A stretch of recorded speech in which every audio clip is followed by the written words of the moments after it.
Students, মই Prachurya sir.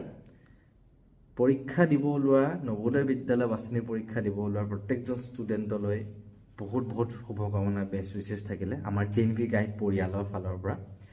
প্ৰত্যেকজন student যাতে তোমালোকে সফল হোৱা, তোমালোকৰ নিজৰ যিমানখিনি প্ৰস্তুতি কৰিছিলা, যিমান কষ্ট কৰিছিলা, গোটেই কষ্টৰ ফল তোমালোকে যাতে ভালকৈ পোৱা, তাৰে কামনা থাকিলে।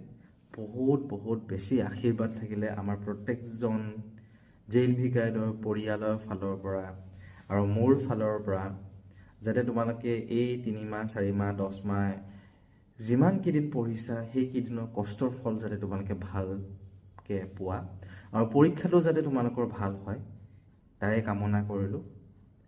আৰু টেনশ্যন নলৈ পেলাই পৰীক্ষাটো দিবা, চিন্তা নকৰিবা। বেছি টেনশ্যন হ'লে চকু মুজিবা, দীঘলকৈ উশাহ 2-3 বাৰমান লৈ ল'বা, টেনশ্যন থুৰকৈ উৰি যাব।